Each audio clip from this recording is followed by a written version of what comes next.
Well, ladies and gentlemen, good afternoon and welcome to our Southwest Riverside County Cancer Task Force. This is a continuation of our last meeting, and I think we all got kind of hung up because of the holidays, and many people had a lot of things to do, so we postponed the last meeting from last year to this meeting. So this will be our last meeting of the task force, unless, of course, we decide to do some other things, and I understand we'll have a discussion regarding that in a little while. I'd like to just start off the meeting with a moment of silence and a recognition of convening the meeting in the name of Paul Bandong, unexpected death recently. Paul was at each and every one of these task force meetings and was key to reporting through the Valley News what was going on here at these task force, and of course working with the media and working with all municipalities and all of us folks here in the room was very important to get the word out, and he certainly was very passionate about doing that. So if we can just have a little bit of moment of silence in honor of Paul.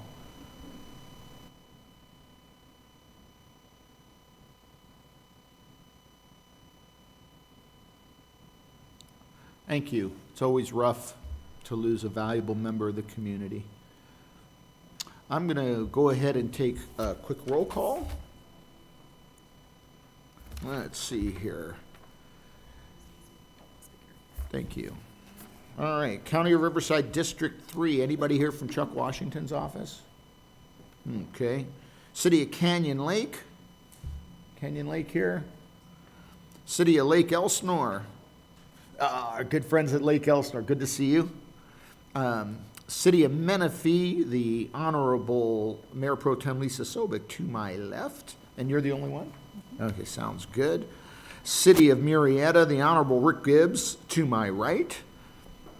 And let's see, City of Temecula, the Honorable Marianne Edwards, and yours truly is here. Everybody knows the Honorable Tim Walker from the City of Wildemar. Tim, always a pleasure, sir. Okay. Our friends from the American Cancer Society, where are you? You guys here today? Oh, there you go. Hi, right there in front of me. Good to see you. Michelle's Place, always well represented. Thank you. Inland Empire Health Plan, IEHP. Hello, good to see you. All right, Loma Linda University Medical Center. There you are. Good to see you guys. Riverside University Health System, Public Health. There you are. Hey, good to see you. Scripps Health, are you here? Scripps, not here. Okay. Temecula Valley Hospital, we saw Darlene come in. Hi, Darlene. I got a question for you here in a minute. Let's see. Menifee Valley Medical Center, Rich Bieber. Rich, are you here? Hi, good to there you are. Thank you. All righty. UC Riverside School of Medicine. You guys here today? Okay. UC San Diego Health. Anybody here from UC San Diego? All righty. And our local medical doctors, Dr. Bremer, are you here? Hi, did I say it right? Yeah. How do you say it? Bremner. Okay, got it. Dr. Chinook, you here? All right. Dr. Horner? Okay. Dr. Kalra? Dr. Mendoza? Hi, Doc. Dr. Schwenka? And I know Dr. He's on. There you are. Did I miss any of the good doctors? Okay. So before we get started, let me just ask, are there any public comments other than what's on the agenda? I do know we have some testimonials, but is there anybody here who wants to speak on something that has nothing to do with the Cancer Task Force? Not usually the case. I don't think so. Very good.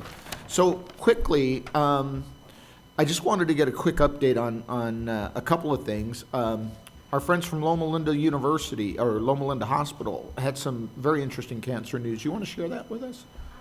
Yeah, go ahead. Grab a microphone so everybody can hear you, and tell us all the good news. So at the last meeting, I think we discussed that we had just gone through our survey for the Commission on Cancer Accreditation, and we received our 3-year accreditation a couple weeks ago. So we're fully accredited in the American Cancer Society. Congratulations. Thank you. And then, of course, Darlene, I said I was going to call on you. You have some good news as well. Of course, all these, how do you call them, Leapfrog Awards? Or do I got that right? Or something tells me that's a children's game. That's okay. It's Leapfrog. Okay, got it. Yeah.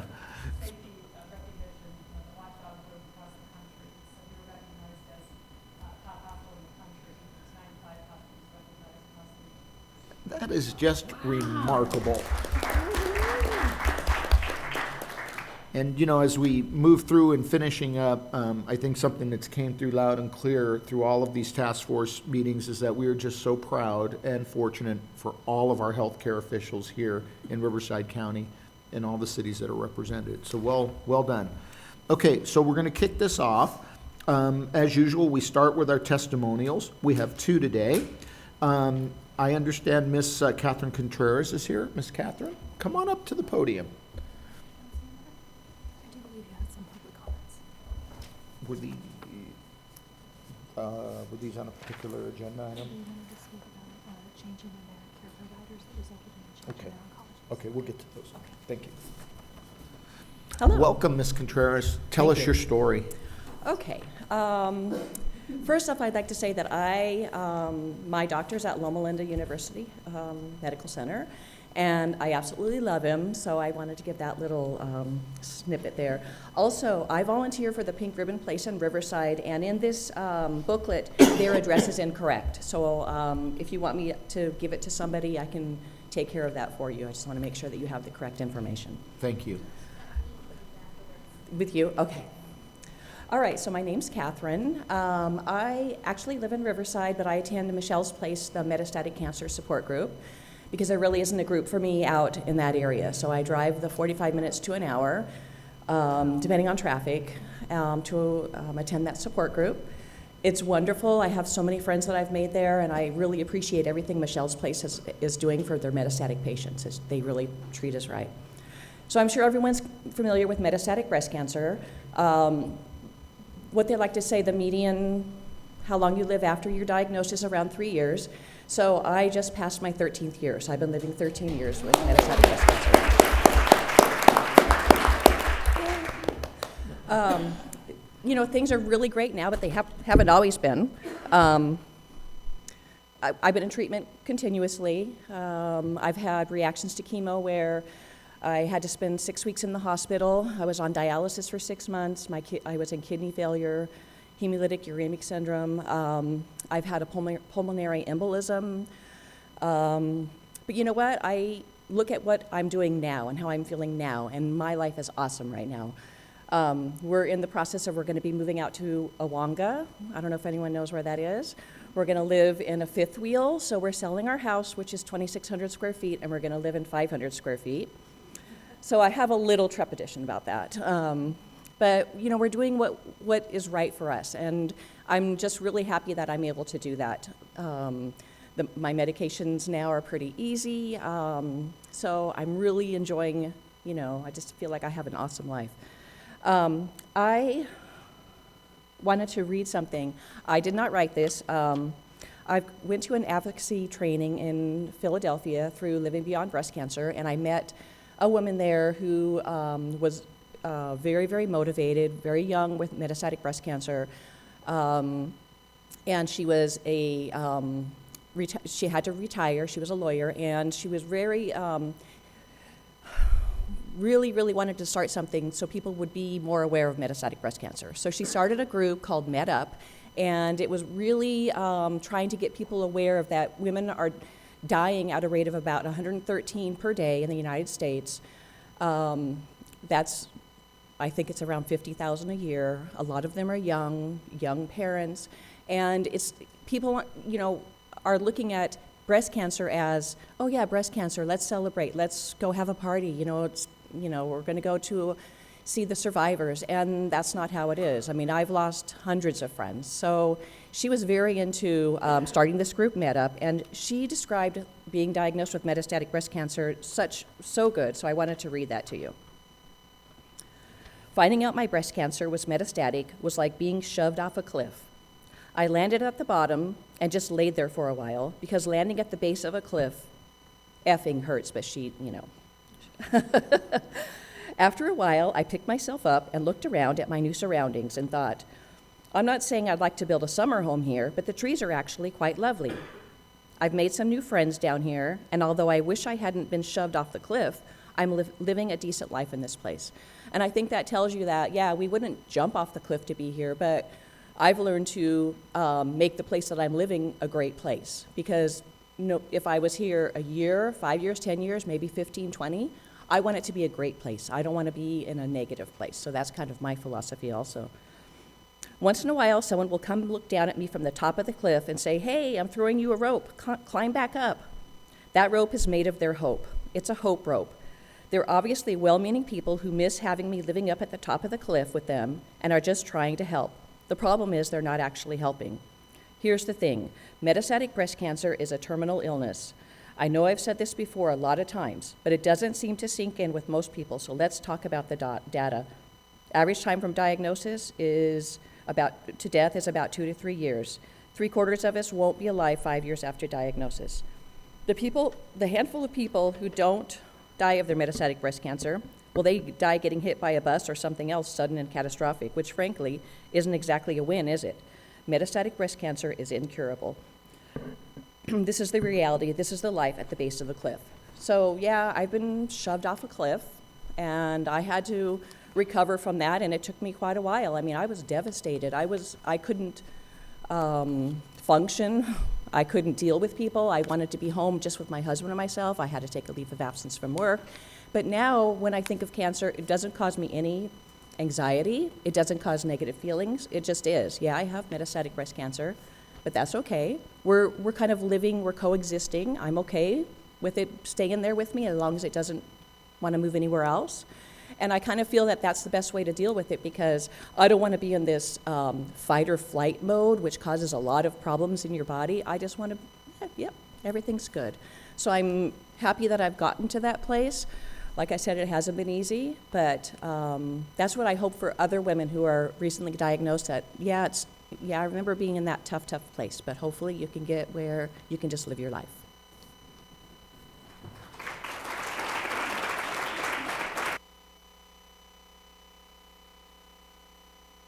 Thank you for your testimony, Ms. Contreras. And then our second testimonial is Ms. Karen Smith here. Hi, Karen.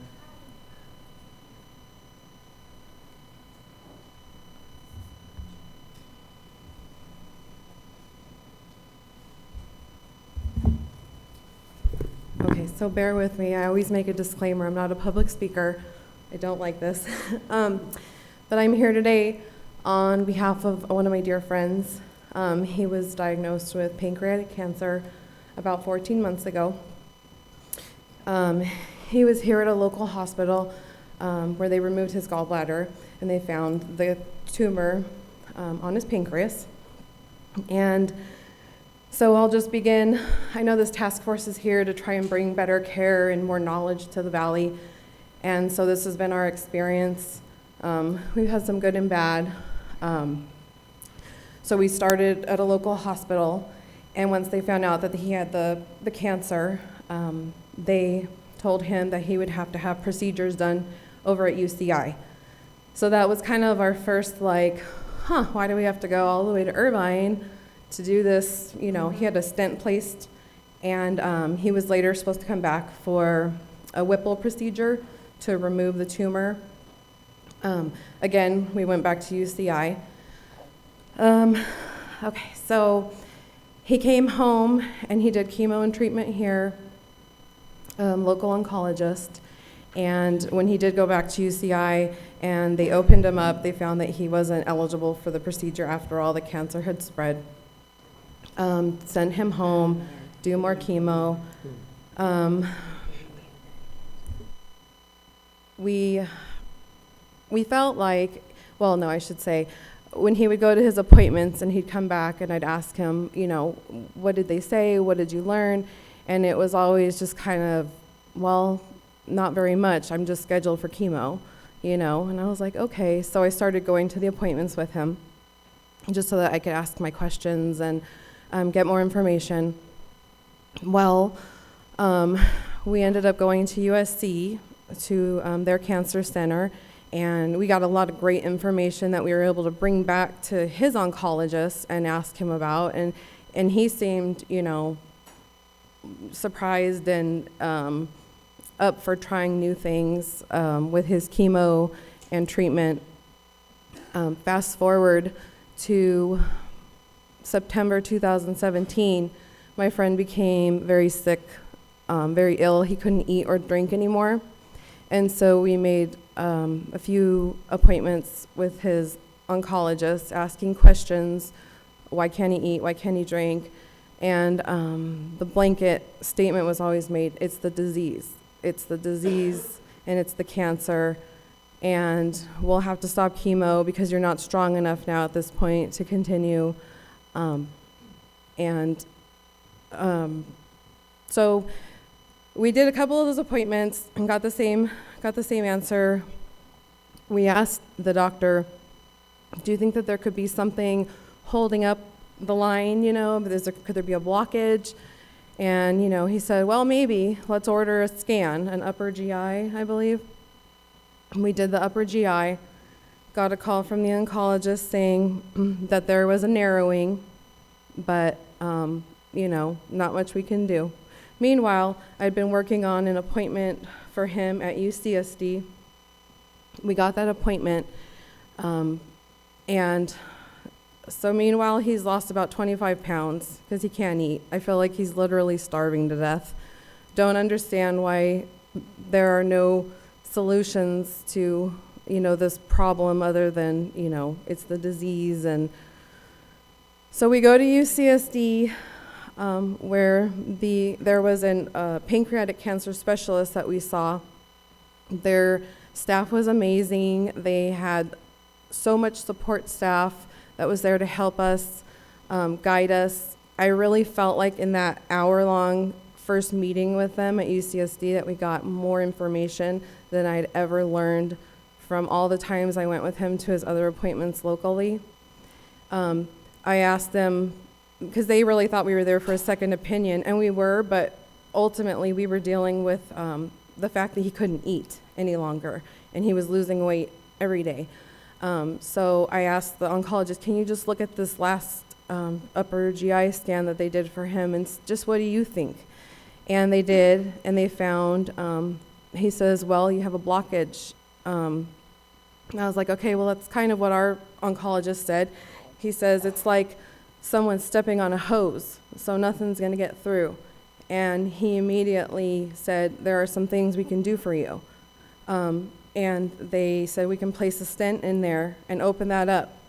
And we can zap it with some radiation and shrink that tumor, because the tumor was pressing on his intestines.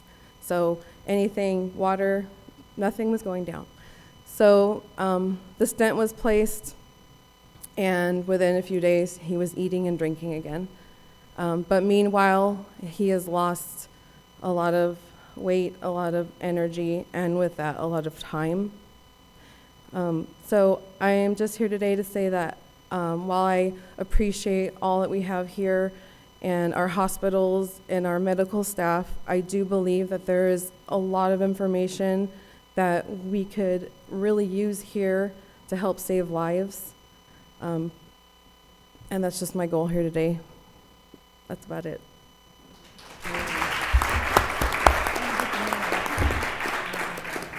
Karen, thank you in coming and sharing your friend's story. We just have two other requests to speak, and then we'll move into our agenda items. Can I call up Kelly Egan? Kelly, are you here? All right, there you go. Take your time. Can you set your timer for 3 minutes? Right. And we'll go ahead and give you 3 minutes. Okay. I think that should be fine. Okay, thank Okay. you very much. You Thank bet. you so much for letting me speak. This was not something I woke up and even was aware of today, but nobody ever accused me of being quiet. So it's good you gave me a time. So my story is that actually Dr. Mendoza was my original oncologist in 2013 when I was diagnosed with stage 2 colon cancer, no family history anywhere of any type of cancer. So as you can imagine, as an only child, the reaction that my mom had in that room, it was huge. And it was something that was, I had surgery, and that was pretty much it. I did not need to have chemo.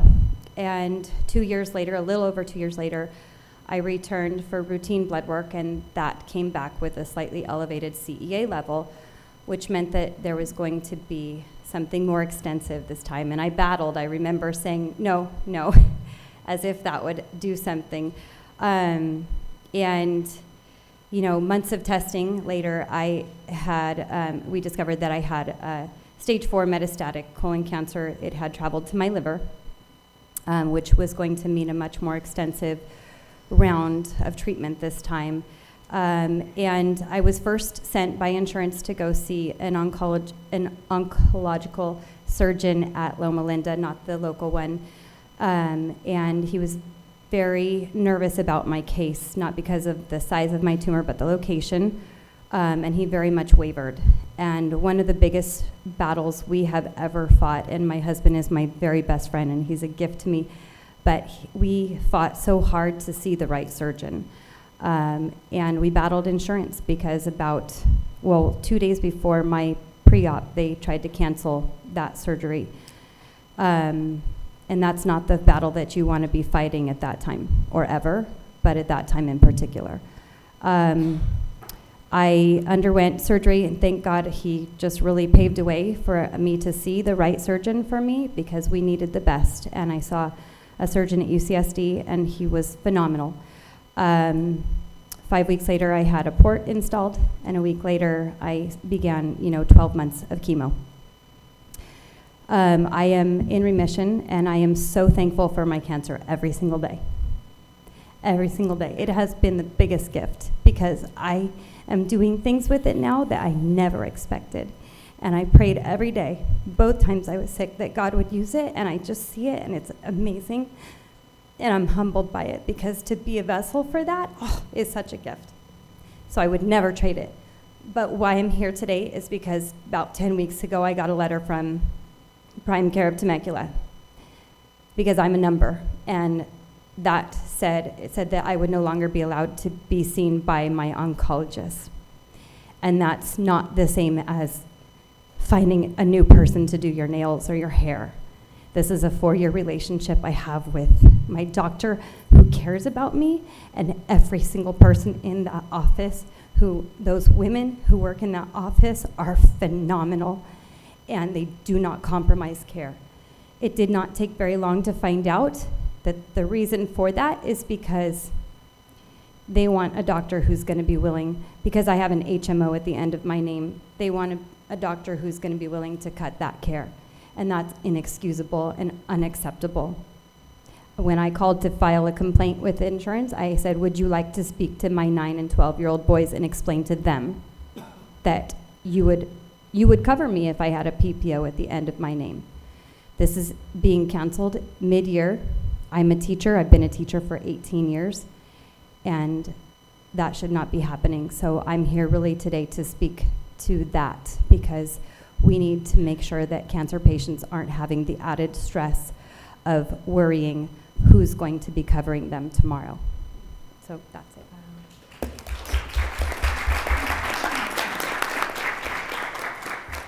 Thank you for sharing, Kelly. Demarius, I think it's Reed.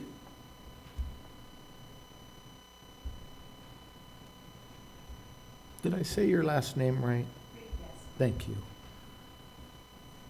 Welcome, Demarius.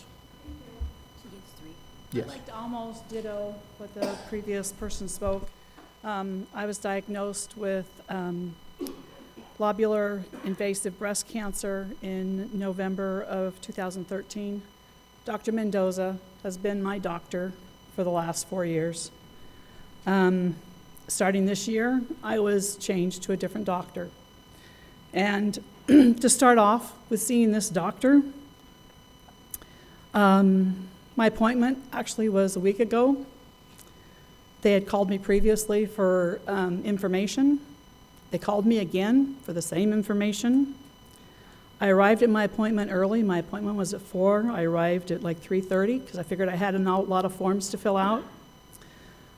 I wasn't seen until 5:15, and the doctor almost forgot me because he didn't know I was on the schedule. He did an exam, gave me prescriptions, and said he would schedule me for my Zometa, which is due this week.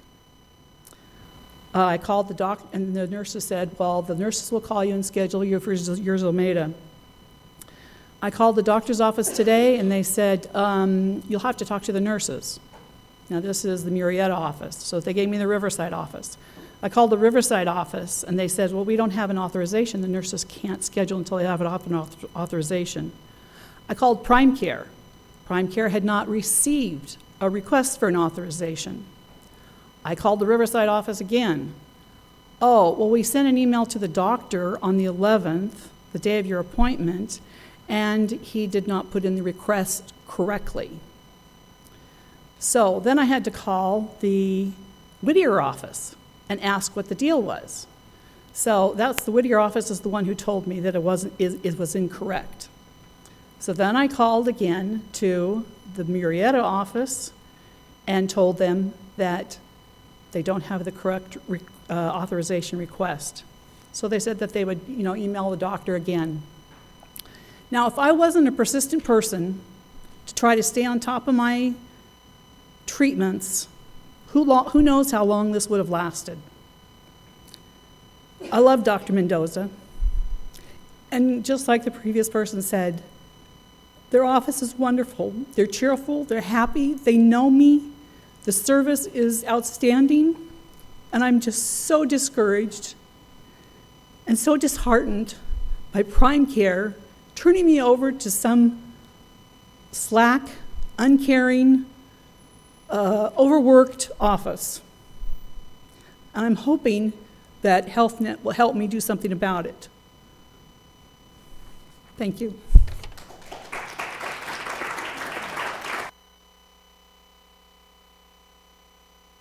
Thank you for sharing your story.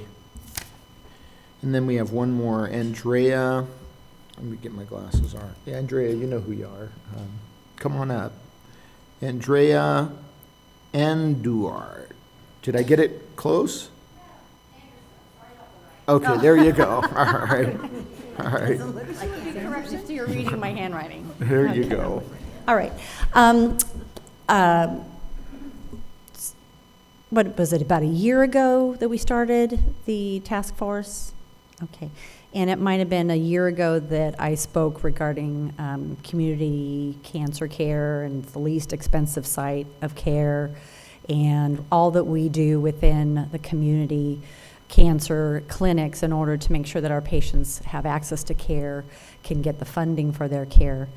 And Dr. Hayton, who had participated on the task force, also, I think it was maybe the summer meeting, was here, and he mentioned that if the community doesn't believe in community cancer care, then the whole reason the task force has been assembled is pointless in reality, because access to care is not just about bringing a cancer center here. It's about supporting the providers that already are here, that have been here, that were growing here, and partnering with them to promote what was already here to bring in new services as well. Well, in that time frame, the reason I wanted to speak today, and I was hopeful Dr. Hayden would be able to join, is that one of the casualties of the HMO and insurance issues is Dr. Hayton's practice. He has decided to close his practice as of February 1st will be the last day that we see patients in our clinic. He's chosen to go to work directly for Loma Linda in the cancer center there in Beaumont as a physician there. So he's not stopping practicing medicine, but he will no longer be in private practice in this valley. There's all of us that will be transitioning into hopefully new positions as well. But the hardest part of all of that is what was built, and I've been alongside of him for 9 years, is now a disassembly of an infrastructure that has touched people's lives, Our lives have been touched. We're emotionally invested. It's fatiguing. And as the testimonials came up regarding the prime care issue, what we see happening is that your treatment choices are being chosen by other individuals than your medical professional. Your health plan is dictating to your providers as well as narrowing that network of providers that you are able to see. And some of those casualties will be that you will see your community oncologists that have been here for 20 some odd years, maybe not being here any longer. And you're going to have providers from outside the area that they don't live here, they don't have an investment in this community. They're going to send their patients to outlying areas, which will make that situation that this task force was created to address worse. And it's not a civic responsibility to fix the health plan issue, but you can educate your constituents. You can help them understand the definition of what, that's okay, the definition of what a capitation is. And what capitation is rationed health care. And I'm not to pass a judgment on that. It is a business.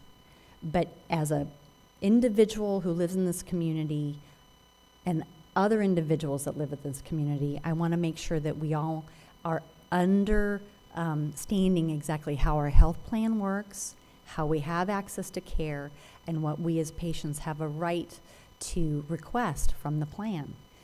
But also, employers are choosing health plans.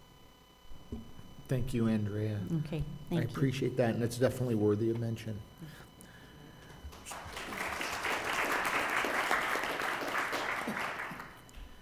We do have one more, it was just handing me, and this, I'll have to say, will have to be the last one so we can make sure that we complete our agenda.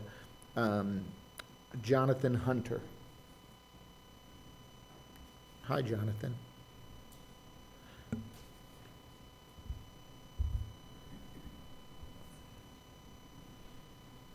My wife always laughs at me when I wear a hat, so I thought I'd take it out, take it off. My name is Jonathan Hunter. I just finished my thing over at oncology, hematology oncology, which is Dr. Mendoza's office. And my oncologist is Dr. Stanley Finke, one of her partners. And my thing is I had lung cancer. So they found that, and I'm cured, by the way. I'm in remission, I think, if you can say that. I'm on immunology. But my wife has just been diagnosed with multiple myeloma. And so she's having to make the same transition. So I'm pretty techie, you know, being an old car guy and an old banker. So I know how to go through all the motions and do the tech stuff and get it all done. But I got to tell you, the transition from Dr. Mendoza's office to this new provider is, and I'm using both now, one for her, and I'm doing continuity of care through Dr. Mendoza's office because I figured out how to get that done. But my wife was not that fortunate, so we have to move over to this prime care of Sun City as my provider, and HealthNet is the primary. But they've used this. I moved over there, and I can tell you that she's gone over there for her first chemotherapy. They actually had forgotten to bring the drug. So we suggested that we go have lunch, and they were having it driven down from Riverside so that she could have it. So that's how our first visit went. It actually was not the first visit, but I'll notice that there's not enough time to go into all that. All I can tell you is that I've managed to, I'm blessed, I'm getting well, hopefully, and my wife hopefully will do the same thing. But the transition from one care provider to another there's got to be a better way. There must be a better way.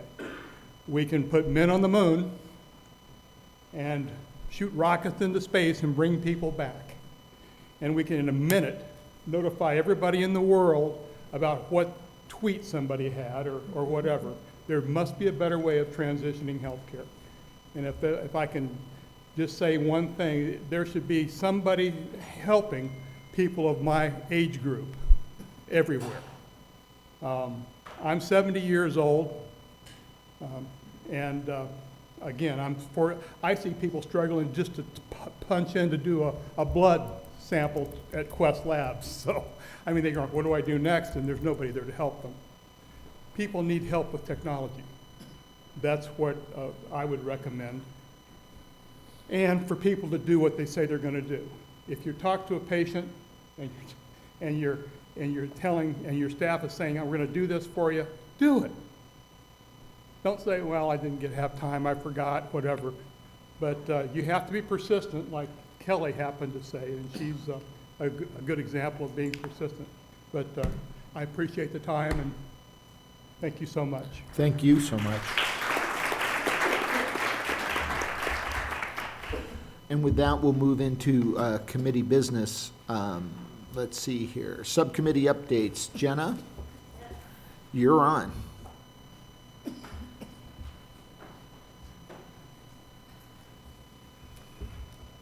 Take her away, Jenna. All right. Thank you all. And Happy New Year. Happy New Year. I also, before I get started, wanted to mention that Dr. Heizon here has some great resources about a diet and coaching that is available free to cancer patients.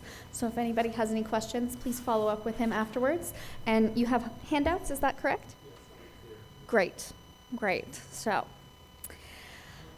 now let's talk about our meeting. First, I'm going to start with very, very brief subcommittee updates and then talk about our next steps.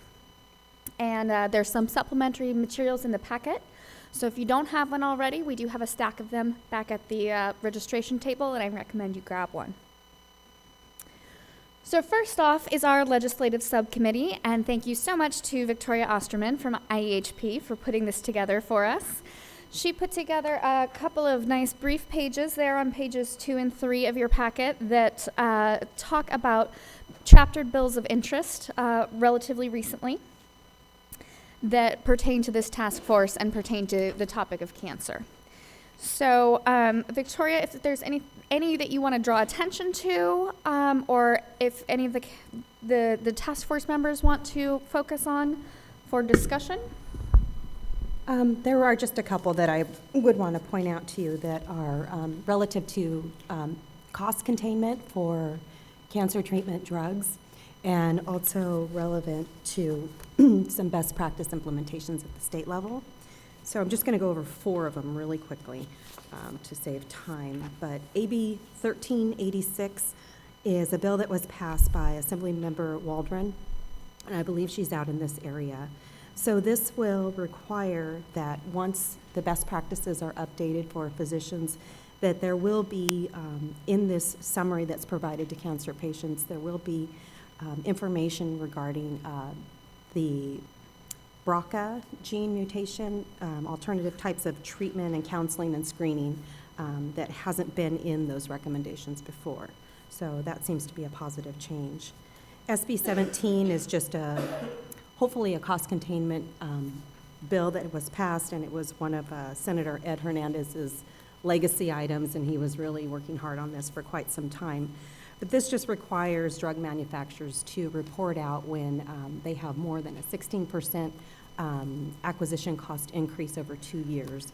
And then it also requires the drug manufacturers to report out on the 25 most frequently prescribed drugs, and the 25 most costly, and the 25 drugs with the highest year-over-to-year-over cost increase.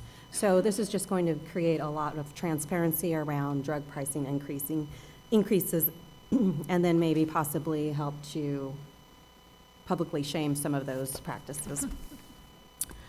SB 294, also by Senator Ed Hernandez. He is the chair of the Senate Health Committee, and so he's very active in these types of legislation.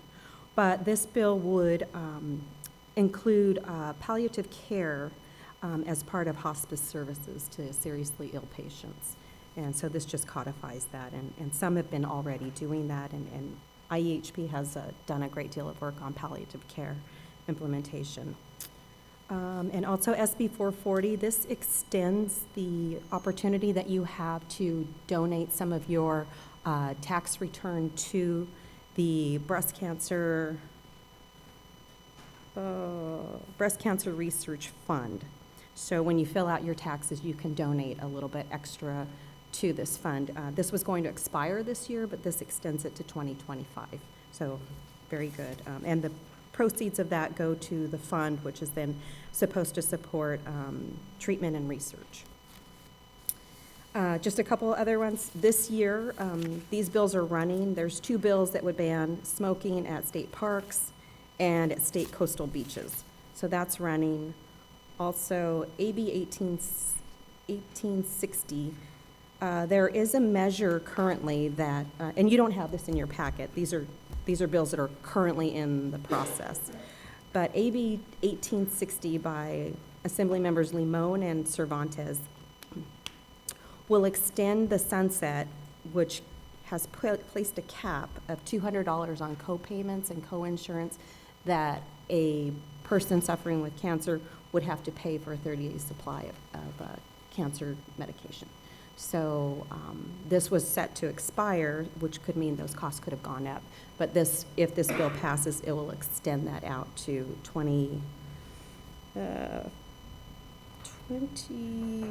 this would extend it indefinitely. So just if you are lobbying on anything, AB 1860 and SB 835 and SB 836 would be bills I would think would be beneficial to this group. I'm happy to answer any questions or be available if you want to just email me. Thank you so much, Victoria. Okay, so our foundation subcommittee, this is going to be a little bit of a hold until the next, until our next steps part of this conversation. Our healthcare subcommittee took a look at sources of information on the subject, and really we felt there was nothing that we should put together that wasn't reinventing the wheel. The American Cancer Society has such a fabulous, fabulous website about health insurance, especially for people with cancer, and understanding all of the complexities that are there, that we identified that as the primary source of information. And others are individual brokers such as Jamie, who spoke at our October meeting, who is both a cancer survivor and an insurance broker. Those are also great sources. For our Community Health Needs Assessment, or CHNA, our CHNA is complete. Both the written report and the infographic can be found on the City of Temecula's website for this task force. You are very, very welcome and very much encouraged to share this report as widely as possible, to post on your own sites, to share on social media. The more people that have this information, the better. But based on the work of the CHNA and all of our fabulous subcommittees, we identified 5 specific barriers and actions that the task force can take to address those issues. So if you take a look at your pages, your packet right after the lovely legislative update from Victoria, you can see those 5 problems, and I'm going to go through them very briefly for a quick moment and then go into a little bit more depth. The first issue that we've already heard about here is lack of awareness of existing resources. We have some great, great treatment opportunities here in this area, and we need to raise awareness of the wonderful resources that are already here so that people understand they can receive fabulous, high-quality treatment here in this region. And some of the solutions to that are to create resource guides and potentially a comprehensive guide. The second problem is the perception of a lack of prestigious care. And one of the things that we had talked about for that, one of the actions, was to pursue accreditation by the Commission on Cancer. Congrats, Loma Linda, again on receiving that. As we presented a few meetings ago, the American Cancer Society recommends that that be the first step people go to on choosing a place to go. Fully 70% of people who receive cancer treatment in the U.S. do so at Commission on Cancer accredited sites, so it's really exciting that we have one now. We also suggest using the cancer guide to highlight the qualifications of local providers. Darlene spoke earlier about some amazing accomplishments. I know many of the providers here have great credentials that would, if people knew about them, just amaze them and make them excited to seek treatment here. Our third problem or issue is a physician shortage. This is not specific to the Southwest Riverside County area. It is endemic throughout the Inland Empire. But one solution is to recruit and retain additional qualified physicians. And this is all the way up from primary care through specialty. And we've talked about this at this task force. Many of these are very, very long-term solutions, such as pursuing residency programs. That takes a long time before you start to see an increase in physicians, but long-term solutions are excellent as well. We also need to work with the Riverside County Medical Association. Sonia Jackson, the physician recruiter for the Inland Empire that came to speak with us, is an excellent resource, and ideally it would be great to collaborate to do a physician recruitment campaign. The fourth issue, and one that I know we've all talked about quite a bit, is that cancer treatment is financially burdensome for low-income patients. I was absolutely blown out of the water the first time that I came to this meeting and heard how much some of the prescriptions can cost and how little is covered on health insurance. And so to address that and to address these people who are struggling, who cannot pay for their treatment, we need to create a funding mechanism. And we had talked about forming a separate foundation, which is quite a huge undertaking, but we also, as a subcommittee, got together and found that Michelle's Place is willing to create and staff a treatment assistance program, which would provide financial assistance. So we'll talk a little bit more about that, but that is such a simpler and more elegant response than creating our own nonprofit. The fifth and final one, this has not been the subject of a lot of discussion, but this is that many cancers are caused by environmental factors.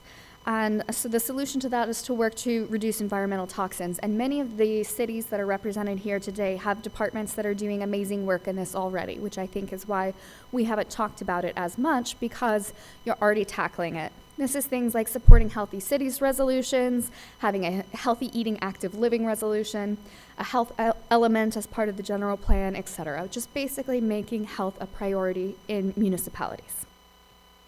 The other one that I really noted was, if you look at our examination of existing data, cancer rates here are lower or equal to those across the state, with the one exception of skin cancer. We do have high rates of skin cancer, proportionally speaking, and so potentially a public health campaign about skin cancer prevention could be a good way to address this. So, that was my brief, and now I want to talk a little bit more in depth about the work to address these issues that we have identified through our subcommittees and our task force. So we did create a great online resource guide, and as you heard from our speaker today, Catherine, it is still needs some tweaks, and we will absolutely make those updates. We can give that over to American Cancer Society, who I believe is willing to be the home and the host of that. Is that right, Kathy? Could you?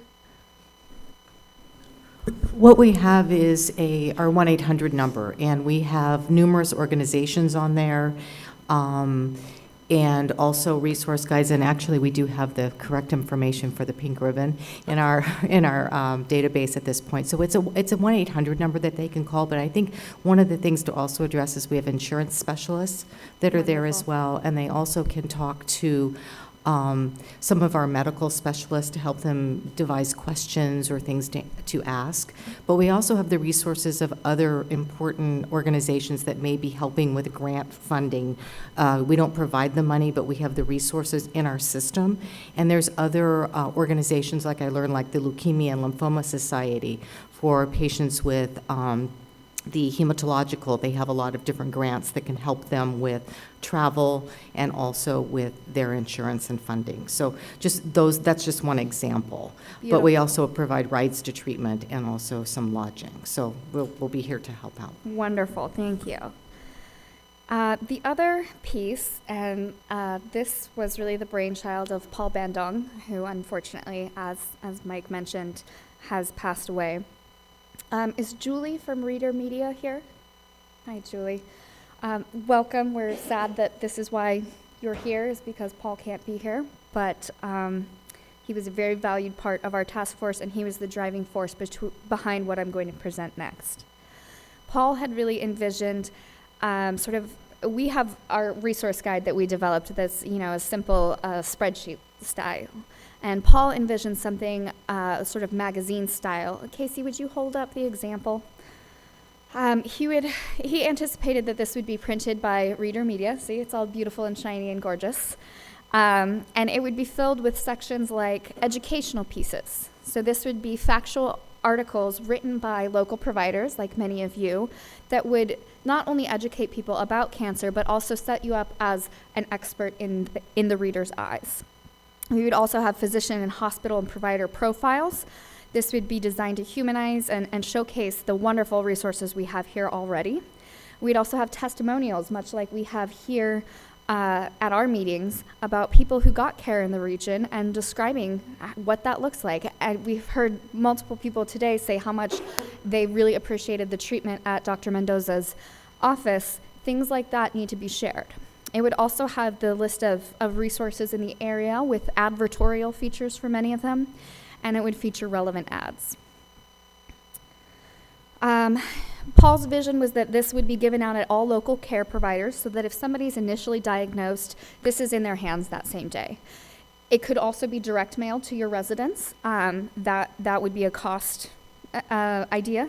And he envisioned an online version that could be downloadable by chapter. So for instance, if you've just been diagnosed, you don't want to read the one on palliative care, and vice versa. So it could be downloaded as chapters. So if somebody came to, say, Michelle's Place, the staff at Michelle's Place could download the appropriate ones and sort of customize that guide for the consumer. Paul mocked up with his team some examples of what this would look like. Here's the cover that he very quickly designed for us. This is what the table of contents might look like. These are the topics that you can see on understanding cancer, understanding treatment, provider resource guide, as well as relevant ads. This one here he put in for Temecula Valley Hospital. This would be the type of articles that would be in here. You can see this one is featuring Loma Linda Murrieta, about the resources that are here and emphasizing what great treatment we have. So, and Julie, I want to check with you to make sure this is still doable, but Paul had said that Reader Media would do editing, layout, graphic, artwork, all of that, in exchange for all advertising sales and profits thereof. Is that still hold true? Thank you. And I asked him, just for a ballpark price, how much would we need to raise in terms of advertising to print these? And you can see some ballpark estimates here. It would also take something on this end to make that happen. You'd need somebody like a point person, whether it's a staff member or somebody like Hark, who would herd the cats, really, who would assign what the content is, and contact each of you to write the content, to ask you for headshots, pictures, etc. The local providers in the room would need to be willing to write articles. The local businesses would need to be willing to buy ad spreads. And we would need to determine how it should be disseminated. So that is one idea of how to make this a really great Bible of cancer that could be put in patients' hands. All right, so our third issue, if you recall, is working to recruit and retain qualified providers. The first thing that I'm sure your physician recruiters at your hospitals and offices are already doing is striving to ensure that pay and benefits packages are competitive. You may want to take a look at this. I've talked to some of the recruiters who serve the Coachella Valley, and they all sort of had different perceptions of what makes it tough to recruit physicians. So you may want to take a look at that and join forces with your various hospitals and healthcare providers to see what is the issue, that why aren't people choosing to come here. Any physicians in the room should be members of the Riverside County Medical Association if possible, and attend the networking events that Sonia Jackson was talking about. Share your positive experiences of what it's like to practice medicine here, and what it's like to be a cancer provider here, and how enriching that has been for your life. And then, as we've talked about, residency programs are a very long-term solution, but one that can help address the physician shortage.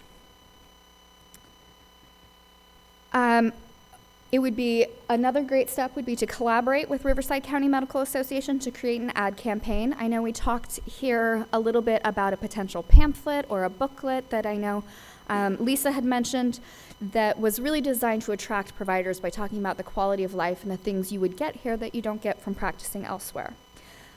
Casey and the subcommittee did some great research on this topic and contacted Lamar about billboards, because Sonia Jackson recommended the mechanisms of getting to potential physicians and recruiting physicians be billboard or video focused. So you can see in your packet, there's some pricing estimates on billboards. The fourth issue is that one of financial support for low-income patients. And as I mentioned briefly, Michelle's Place is willing to take this on. It's important to remember that baby steps are the first steps. And the treatment program, as they have envisioned it, is in your packet towards the end there. You can see the overview and the objective. The idea is to provide financial support for cancer patients through radiation copays, insurance premiums, and other copays. And this is wonderful that they've already thought this through and thought about what is the start of it, because naturally you can't just say, I'm going to pay for anything a cancer patient needs. It needs rules, it needs structure. And this would treat people who live here, who are referred by a physician here, and who have cancer and a financial need. The idea is shaped by, we had some great conversations as a subcommittee, as well as with Desert Cancer Foundation, which is a nonprofit that's been doing this for many years in the Coachella Valley. They told us some great stories. They've been around for 30 plus years, and they told us some great stories about how the first year they were funded by a golf tournament and they supported one patient. Now they support hundreds of patients. So it is definitely a process. And one of the key ways that the task force can be involved and the people in this room can be involved is by helping to form an advisory committee to sit on this advisory committee and make recommendations of who should be funded and what is reasonable. Michelle's Place, I asked Kim to do a little background work for me on what it would take to get started. And you can see near the very end of the packet the potential budget that it would take. A big part of that is staff. A part-time staff member, Michelle's Place is estimating would be about 30% of their job, and then financial assistance for 7 patients per year at that max cap of $5,000, and that's for the first year. And then, of course, promoting it, because if people don't know about it, no patients will take advantage of it. So there's a great in-kind support that Michelle's Place is willing to put in as well. And Kim herself has said that there will be ample grant opportunities to fund this, because this is the type of program that grantors like to fund. But it does need to get off the ground. And so Michelle's Place will need assistance with raising this money, recruiting the staff member, physicians to serve on the advisory board, and to refer patients in need. Kim, did I capture that properly? Is there anything you'd like to add? Okay. Now the fifth and final one is reducing environmental causes of cancer. And as I mentioned, much of this work is likely already being done in your cities. There's many, many ways, and Salome from Public Health, I'm sure, has great connections. If you all read the Healthy City newsletter, it's a wonderful resource there that Public Health puts out. So this is just many ways that you can create a healthy infrastructure in cities, whether it's being an active member of the Riverside County Health Coalition. To disclose, I am a subgroup committee leader of the Riverside County Health Coalition, so that's my shameless plug for additional attendance. But it is a wonderful organization full of very passionate people. And of course, to encourage building and development that promotes active transportation, because anything we can do to reduce exposure to pollution would be wonderful. And then lastly, of course, what I mentioned earlier about our high rates of skin cancer here. So, based on that, I now want to turn it over to our lovely chairs to discuss what would the task force like to do to move these forward. This is technically our last meeting.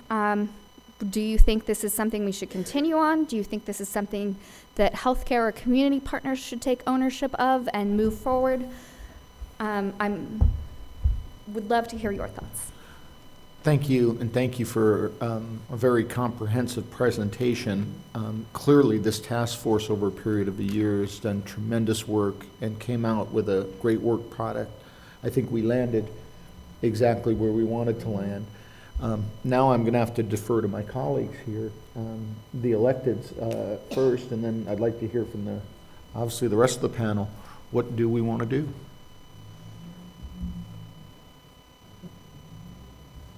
Mr. Gibbs.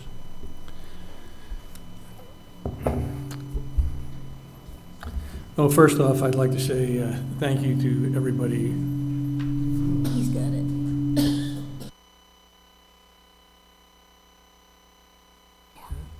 Okay.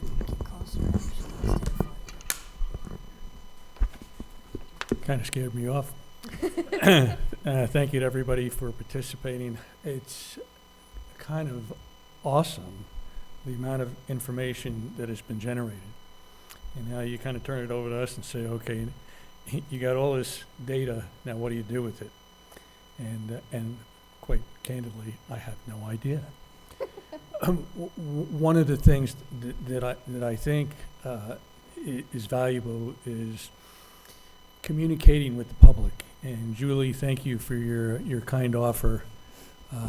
I think that is something that, is a tribute to Paul coming up with that idea in the first place. But it strikes me that you need a target audience.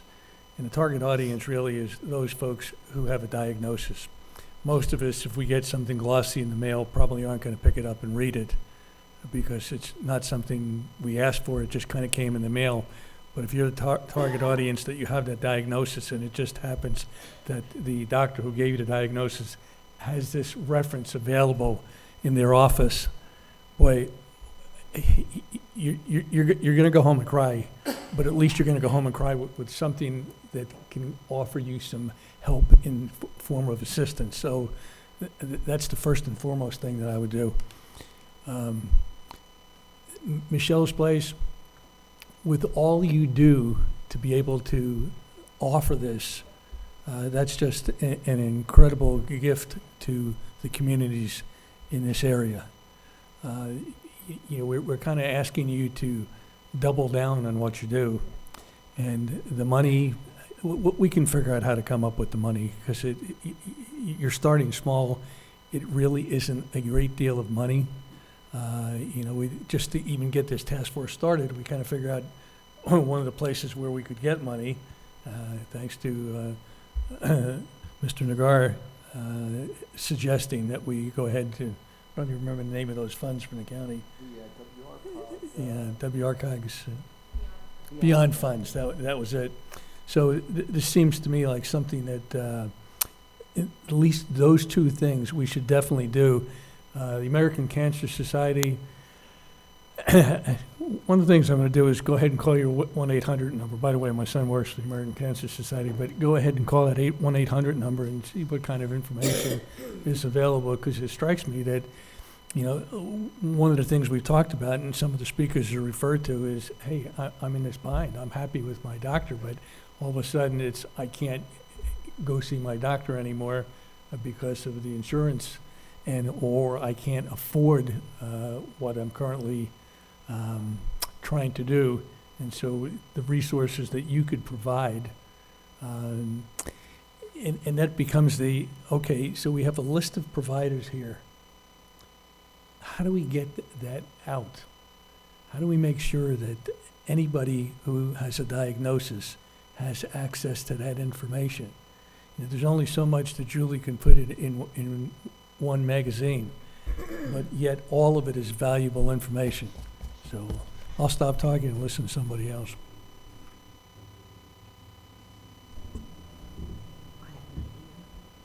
Mayor Edwards.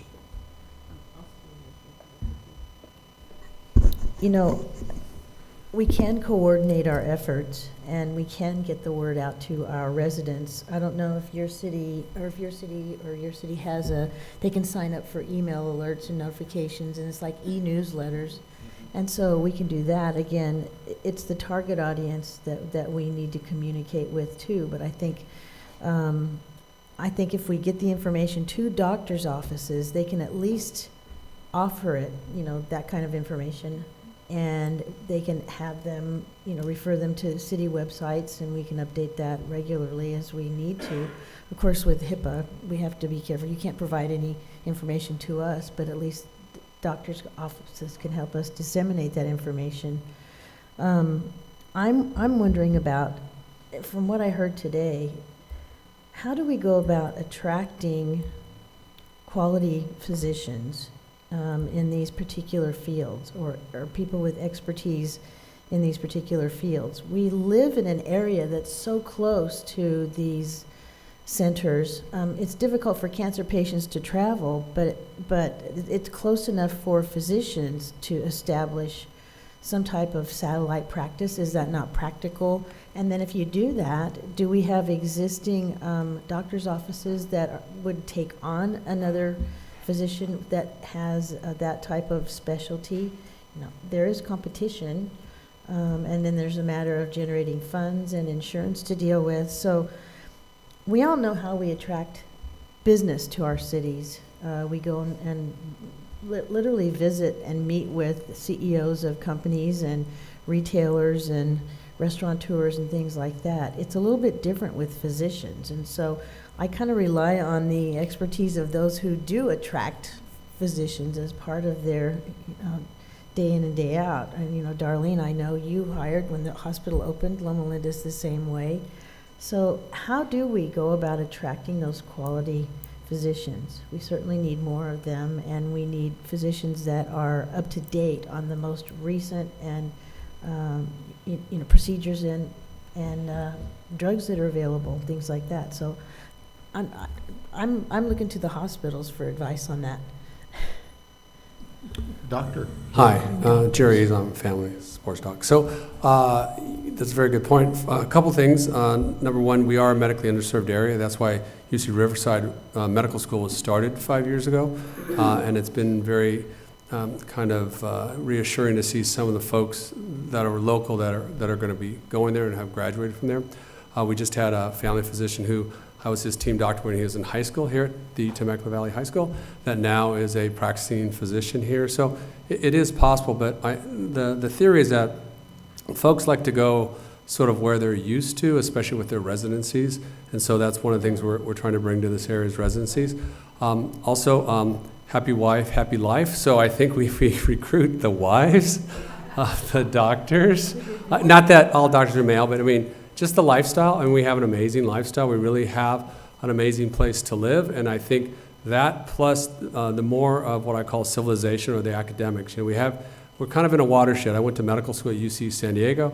I went to residency at UC Irvine, and now I teach at UC Riverside. So we're kind of in this nice little network. We can be on all three. So I do think these days with physicians, they look very, very early on, like right out of medical school, residencies, they're picking their place pretty quickly, like 2-3 years before. So we really have to, I think, have an online presence like we're doing.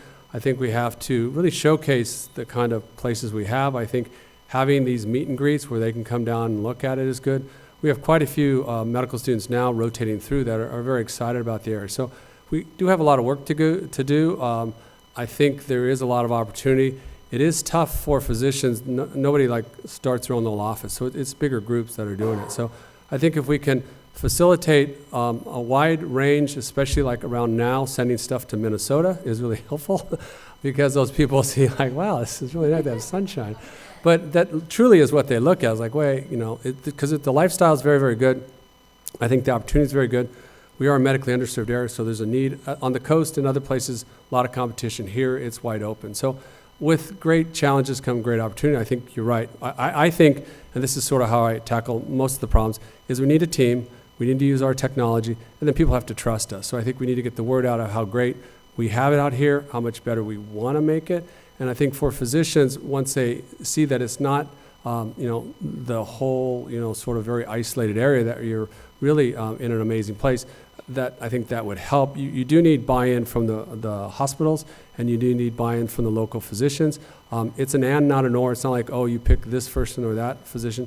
We need a lot of physicians. Most of the people go outside of this area for their care, not only for oncology, but for other things. So I think we need to showcase sort of what we're doing. I think on the other side, with immediately, the big deal is, I don't know, my theory is that there's only 2 rules in medicine. Number one, sitting next to a nurse. Nurses run the universe, and nurses love chocolates. So we need to have the nurses, especially in the doctor's offices, know about all of this. We're doctors. We're kind of like our little focus. But if you could maybe, for example, do like a meet and greet here for office managers. Hey, here's what we have available. Because we as physicians say, hey, can you make this happen?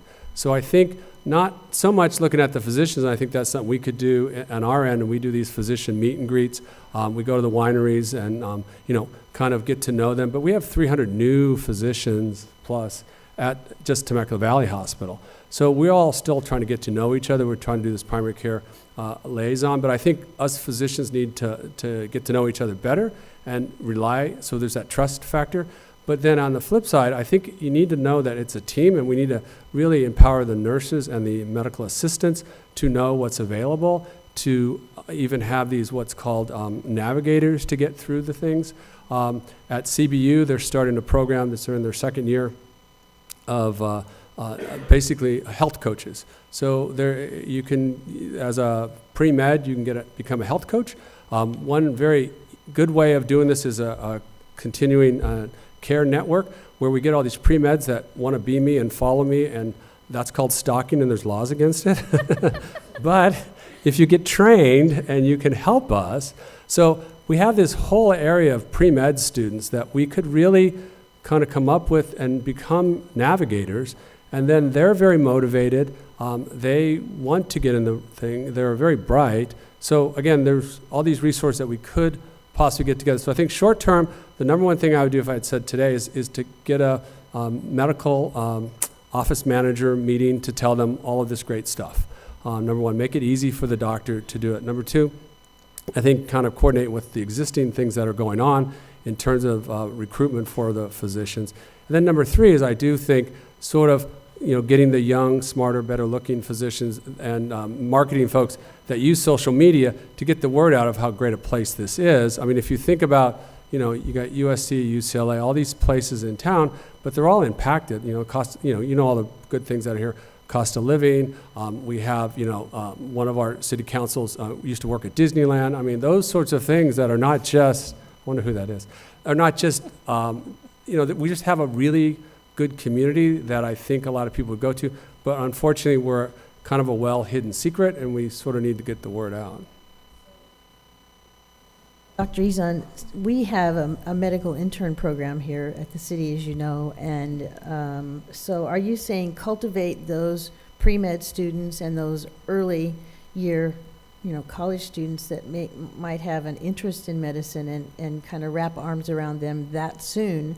And then in addition to that, do we need to be reaching out to teaching hospitals on the East Coast, in the Northeast, like you said?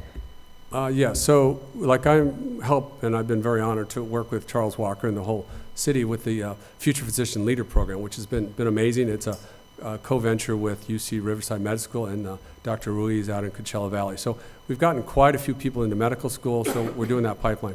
Last year we started the medical scribing program. Mm-hmm. I would maybe propose doing a medical health coach navigator program, because then you, just like what the one gentleman said, I need someone to help me get through this medical maze. And if we could have these young, smart folks that, could do that and are willing to do it, they just don't know how to get into the system. And this is a perfect thing for like the junior college sort of level. And even at the high school level, we've been talking about putting a medical scribe program in the high schools. They're sort of looking at it sort of ROP type stuff. So to me, I think building on what we have, and I think we have sort of a, right now, we got to get some stuff done, but also then looking at the future, I think we have a lot of work to do. But what you want to get is the people who are early on in residency, like especially like intern residents, second, so residency could be anywhere from 1 to 10 years, depending on how much subspecialty. But they start to make their idea within 1 or 2 years. So I think that's not an inappropriate thing to start to looking at that, and especially if you're looking at sort of which folks we need, then we sort of target where the best ones are, and at least give them a chance to consider, the Temecula, Southwest Riverside area. We need that local residency program, though. I mean, none of our hospitals has. Do I say anything? Sorry. I need to know from the boss how much I can say. Yeah. So we've applied it with UHS, University Health Systems, which is 5 hospitals. It's Temecula, Rancho Springs, Inland Valley, Corona, and then Palm Desert, to actually have a residency program up and going by 2019. So that'd be Great. a year and a half from now, with general surgery, internal medicine, and family medicine. So we're on board to get that going. Obviously, that's not all the specialties, but it's a good start. So hopefully 18 months from now, we'll have residents running around here. And then the hope is that is, I think, a very promising situation for bringing all the specialties. And I'm sure Yeah. Melinda's doing the same thing. This is just going to be, because, and I've even looked at, we've been talking to even some of the Caribbean medical schools are looking for places to build residencies.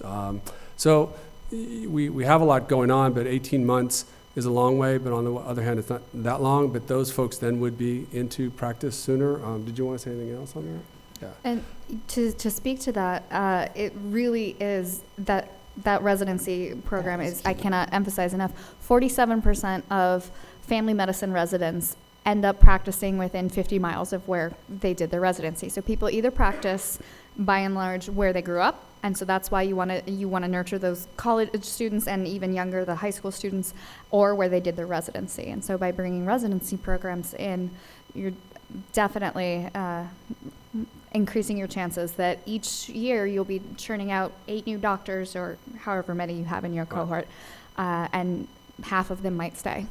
Half of them are likely to stay. And then on the other hand on that, we were talking about medical scribing, and we sort of have this little phrase that doctors save lives, scribes save doctors. Because over 1 doctor a day commits suicide just because the paperwork, everything's over, just overbearing. And over a million patients a year lose their doctor to suicide. So physician burnout's a big problem. One of the ways we're coping with that is, again, the team approach with technology, and we have a medical scribe or a medical assistant and a medical scribe program where we get people, so we have a team, so the doctor not just has like 1 nurse or 1 medical assistant, we might have 4 to 5. And then we can see more people, but in a more efficient area. So the patient, and I published on this last year, that I spend over 91% of my time looking at the patient, like doing stuff with the patient, and got high marks because of that. So I think nurturing these ancillary cares to make our existing physicians more effective is a very exciting part of all of that, and that might be a very sort of a quicker fix, because now the physicians can do the one thing that they're very, very, very good at, which is focus on patient care. One more thing, along those lines, I think cities can partner with you, with the hospitals and with the medical practices, and especially if we want to lower the age, if we want to start addressing this with our high school students, I think that would be a really viable program. The city could certainly help with that, and we just need to get, a program on paper and figure out, what are we going to do with these kids? And then if they're going to go into pre-med, we can still stay with them all through that, through our internships and through the working experience. And so, and other cities can model that too. We have a program starting probably next year in the Temecula Valley through the 3 hospitals, the main ones, Chaparral, TV, and Oak High, or Yes. Great Oak. They have an adjective, I always forget it. I'm kidding, I'm just kidding. Yeah. So, and it'll be sort of a medical terminology, They do some, and then they have 2 tracks. You can go off of sports medicine, or you can go into medical informatics. So we hopefully will have that by next year, and it'll be on 3 levels if they want to start, like sophomores, juniors, and then seniors, and they'll sit for the medical scribe certification. And residency as well, so you guys are going to be busy. Yay. It keeps us off the streets. Yeah, thanks. Tim, did you want to say something? I was going to mention something. Being in the cities, since we all have hospitals in our cities, it's our duty to be as hospital-friendly as possible. And I see that in our valley, you know. We don't want to restrain the hospitals that are coming in here and building and spending this kind of money on new buildings and stuff. And we try to expedite as best we can. I know just working with Inland Valley in my own city, we've done everything we can to expedite things. I think that's going to be a big key, because you look at La Jolla, different places like that, they really push things quickly down there, and they try to build these hospitals quickly, and it really makes a difference for the electeds to know, hey, if we want to get top-notch people, we need to have top-notch stuff. I mean, that's going to be the big factor for our area, and that's really all I had to say on that one, because I have to look at it that way, you know. That's where I'm coming from. But, oh, and also if we take some pictures of those doctors, you know, the same doctor, the surgeon, sitting on the ski slope during the morning, and then he's at the beach in the afternoon, and send those to the East Coast guys and say, yeah, how about this, baby? Thank you, Tim. I'll offer a few thoughts after listening to you folks. You know, we spent a long time identifying, scoping the type of study that we wanted to do, and then we set about getting funds to hire the right consultant to go ahead and gather the data. And of course, then the consultant set out and started to gather the data, and now we're here at the end of the process where we have all this data, a lot of good information. Now what are we going to do with it? Clearly, to me, I do not think that the task force can disband. I think that would be that wouldn't be appropriate. We probably would be quitting right in the middle of the process. But really, how does the task force move forward? And I'm going to offer some concrete ideas. For the cities, it's going to be kind of a gut check time. The cities. You know, Tim, you alluded to it a bit, but the city's really only contribution is to create an economic development environment where this type of growth can be fostered. And so, Tim, you alluded to that.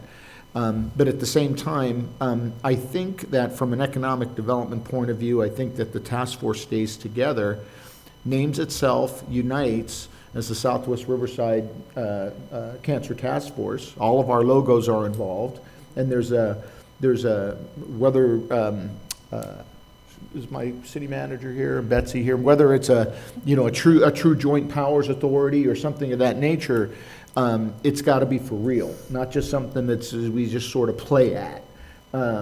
If we're going to be the Southwest Riverside County Cancer Task Force, then that's who we need to be, and we need to create a joint powers authority and be that.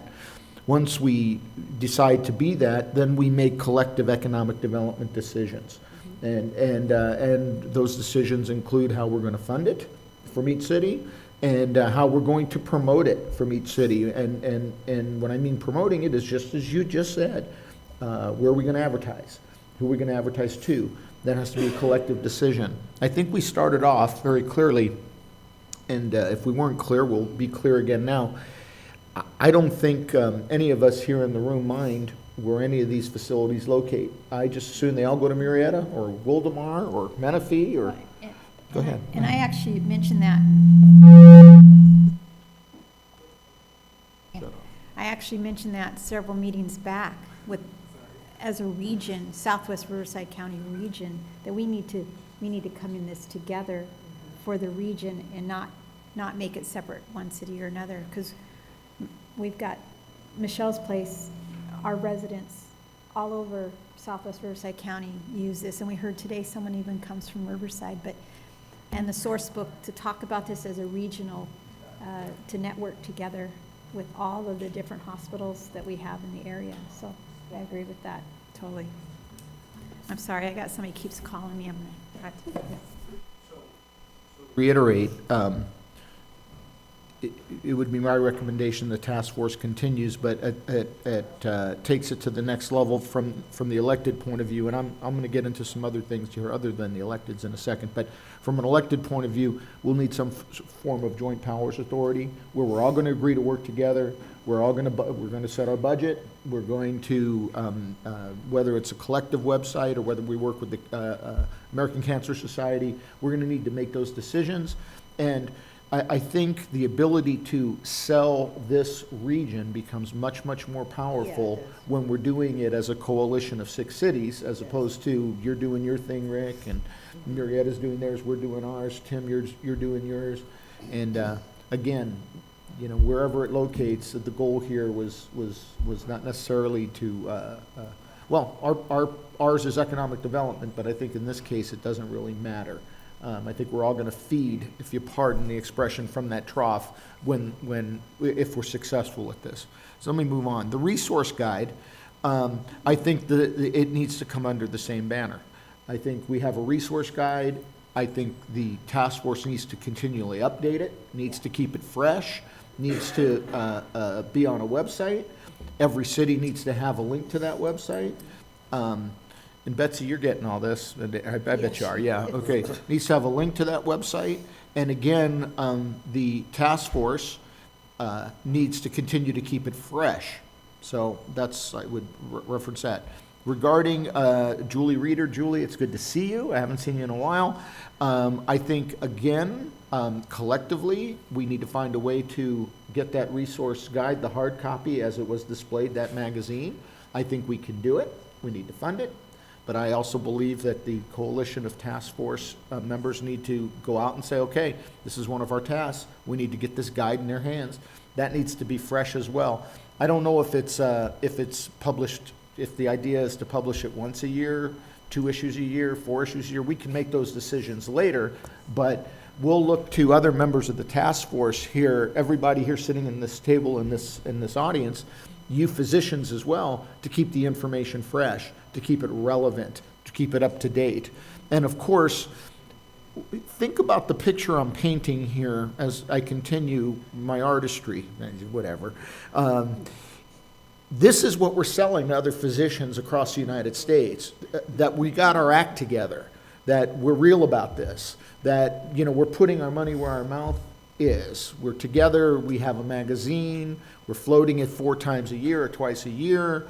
This is where you want to be to practice, because we have a coalition that doesn't exist. And award-winning hospitals that really, you know, this situation may or may not exist elsewhere in the United States, but I tell you, we're certainly there, certainly going to be in the top 3 to 5, okay? And certainly in the top 95. So we need to play off of that. We already have a very good base. So the magazine resource guide, I think, is very important. Dr. Hizan, great idea as it related to the meet and greets. And I think from that point of view, several things can occur. Again, as the cities move on with a joint powers authority, I also think that other folks at the table need to be part of that joint powers as well. And how does it relate to the meet and greets? There's only so much a city can do and only so much a city can represent, but you folks are the physicians, you folks are the healthcare providers, so you can talk shop. We can't talk shop. You can talk about all the salient issues that are important to physicians and to nurses and to technicians and why they should be operating in this industry and why they should be operating here. So now we, as a coalition, as a task force, can facilitate those meet and greets. And how they get set up is a function of the task force deciding later. Maybe we're going to focus on surgeons, in which case we're going to send the word out and we're going to set up a surgeon meet and greet. And you know what, let's play with this a little bit. So you know what, we're going to invite you out of here.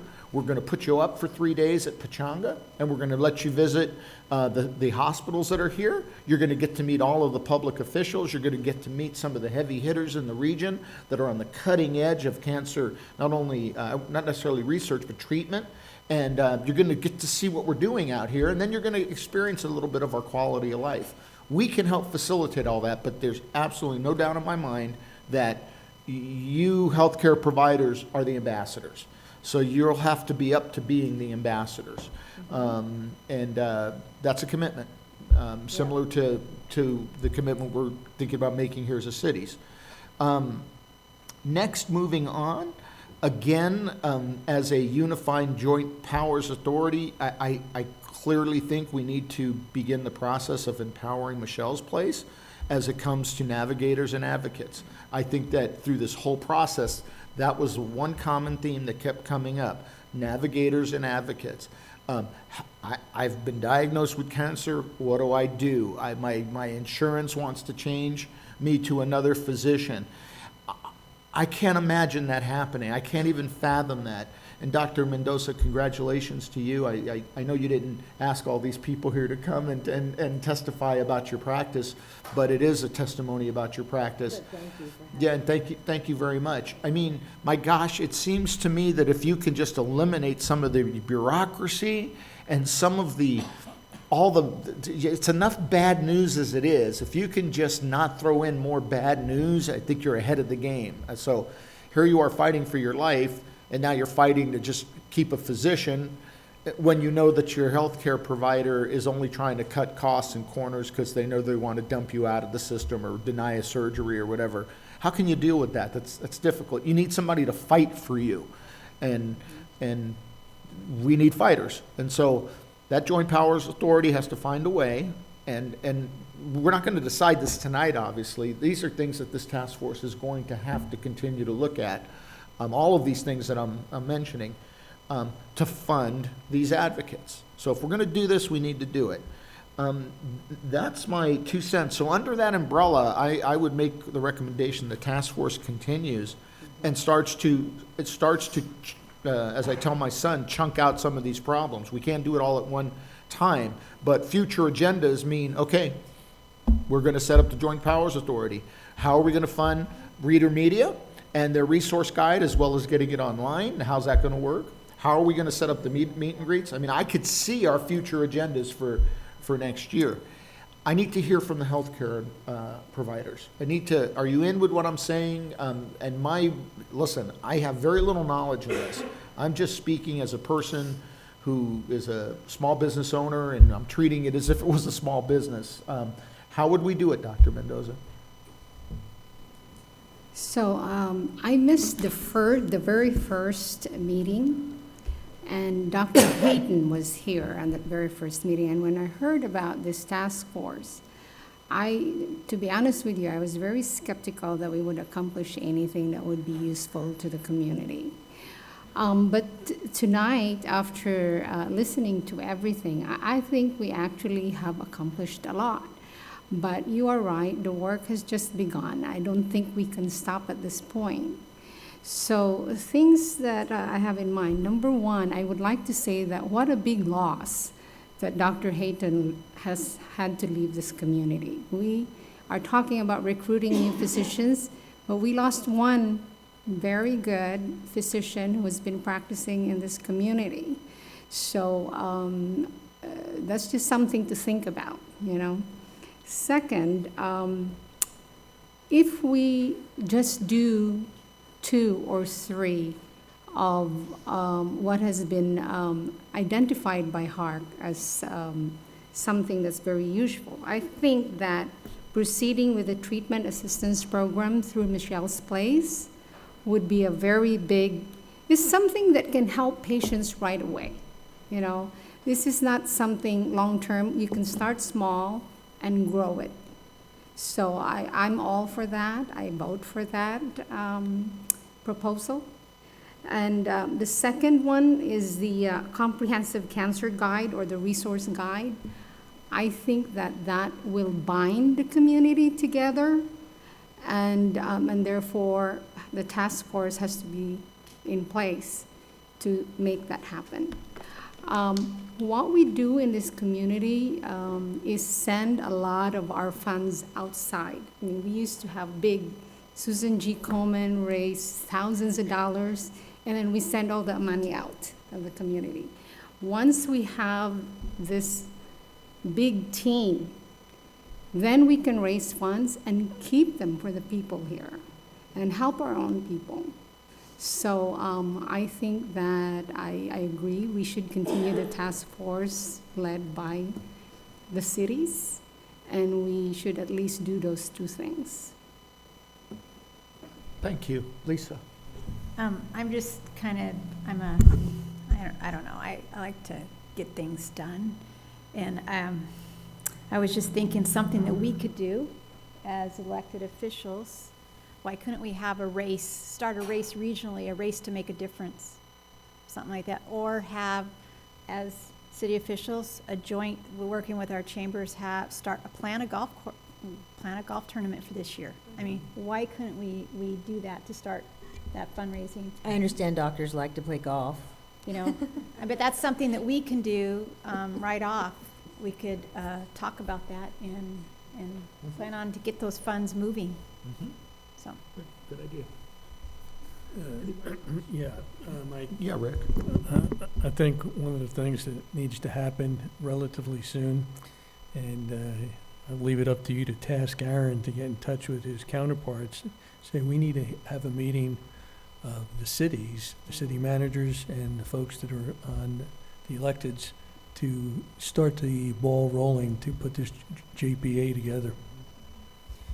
And, you know, in line with that, we all have an idea of what the EDC does, Economic Development Corporation. I can see the structure of this being similar to like a medical or a cancer services EDC, where cities and hospitals and doctors, caregivers and service providers and, you know, the ancillary support services all belong to that group and meet regularly, and you know, we can have a guest speaker, and they can be local, just to stay in touch with each other and build those relationships.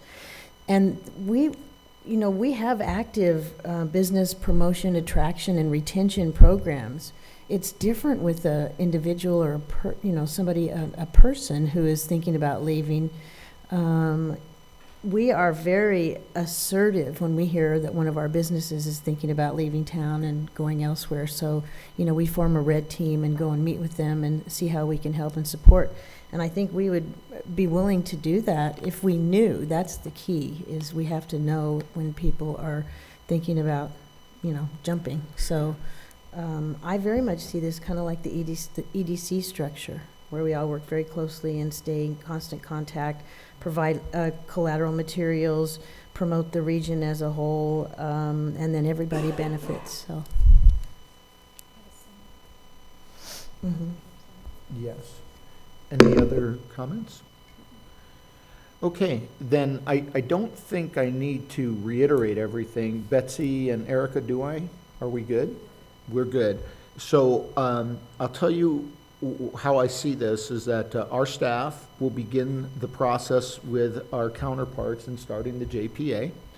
Our staff will also be in touch with all of you to identify your roles in this Joint Powers Authority.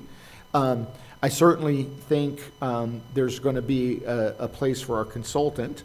We just have to carve that niche. I think you brought a lot of good information to the table, and I think being able to take the information and run with it is going to be very important. But that'll be a function of the JPA to set you on that task. And all the other things that I mentioned in relation to reader media, that resource guide, online resource guide, the meet and greets, that'll be a function of the Joint Powers Authority to begin to lay out an agenda to begin to accomplish all those things. Doctor, you look like you have something to say, or? There is a bit of good news. Yesterday, I met a Dr. Bender who will start doing surgeries here. This is a GYN oncologist from UCSD. I'm surprised they're not here today, and we'll be doing surgeries in Rancho Springs, I think, Darlene, right? So that's one gain. Beautiful. You know, I'll conclude with this, and it's something, you know, Dr. Hezon, you kind of reminded me to talk about. We live in one of the most beautiful areas in the United States of America. We really do. And I mean that, and I speak to all of the cities in that regard. And I want you to think about the last time you maybe went to the Los Angeles area, and the moment you kind of got through the 91, if you noticed there were no more hills, everything was flat, and you didn't know where one community started and where the other community ended. And I was there one day with my daughter, and my daughter and I were outdoor people, and you know, one day she asked me, well, Dad, where do people go to hike? Because that's like something, you know, that's so much of a part of what we do. I said, well, honey, you know, I mean, neighborhoods have some parks and things like that, but they're not like we're used to. You look around, we got the wine country here, we have Duluth there, the Santa Rosa Plateau, the hills in Menifee, Dreaming Extreme in Lake Elsinore. You know, Wildemar, you're right there with the Santa Rosa Plateau. I mean, we have the quality of life here that if we only got it out and advertised it, where I think a lot of people would want to come and be part of this community. We also are heading toward an area where we're becoming more metropolitan, not only in this region, but we're really just a half hour or an hour away from the metropolitan region of San Diego, from the hills to go skiing, as you mentioned, Tim, or an hour away from the beach. We really do have it. We really do, and so it's just a matter of us putting it all together. So on that note, I'm going to go ahead and conclude this meeting. Can I do one last thing? Of course. So there's a little bit of a time constraint. My wife was from Redondo Beach, and for her to come out here, I just brought her in March, and I just lied. I just said it's green like this all the time. So I think we bring them out here. August was a rough time of our marriage, but March is good. So start trying to bring those people by March. Yes. Got it. Right after the Rose Parade. And I hope everybody here will continue to play a vital part in what we've started here. I can't imagine all of you here not being part of it. So I wanted to thank you, my staff, and Mary Ann's staff, Councilmember Edwards. We'll be in touch, and we'll be in touch with all the cities as well. And I know at some point you'll want to report back to your cities how this is going, and so we'll also talk about that as well. Everybody, have a pleasant evening. We finished right on time. Thank you. Thank you.